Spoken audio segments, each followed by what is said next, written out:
மண்டேனாலே எங்கள் வீட்டில் இட்லி தான். ஆனால் இன்றைக்கி அடை தான் நான் செஞ்சுருக்கேன். ஏன்னா இன்னும் ஒரு வாரத்துக்கு இட்லி தோசை செய்ய முடியாது. என்ன ரீசன் நான் சொல்கிறேன். ஸோ இன்றைக்கி as usual Monday routine start பண்ணிவிட்டேன் ஏர்லி மார்னிங்கே.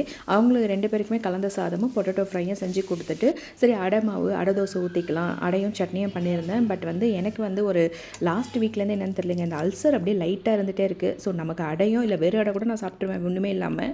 ஸோ என்ன ரீசனாக என்னோடய கிரைண்டர் உடஞ்சிடுச்சுங்க. இந்த பக்கம் உள்ளே போகிறது எனக்கு என்ன பண்ணுறதுனே தெரியல. வீட்டுக்கார இந்த ஒரு வாரம் அட்ஜஸ்ட் பண்ணு, அடுத்த வாரம் ஒரு கிரைண்டர் வாங்கி தரேன்னு சொல்லிட்டாரு.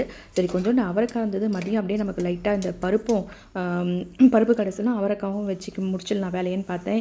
என் பையன் என்னன்னா கொஞ்ச நாள் மக்கர் பண்ணுறான். என்னென்னா எனக்கு முட்டையும் வேண்டாமா, எனக்கு பாயில் எக்கும் வேணாம், எனக்கு ஆம்லெட்டும் வேணாம்னு சொல்லிட்டான். சரி ஏதாவது ஃபியூஷன் மாதிரி ட்ரை பண்ணலான்னு சொல்லிட்டு, ஸோ அவரைக்காயில் இது என்னோட மாமியாரோட ரெசிபிங்க. அவங்க இதை பண்ணுவாங்க, நிறைய ஃபியூஷன் பண்ணுவாங்க, வெஜ்ஜு நான்வெஜ் ரெண்டுத்தையும் கலந்து.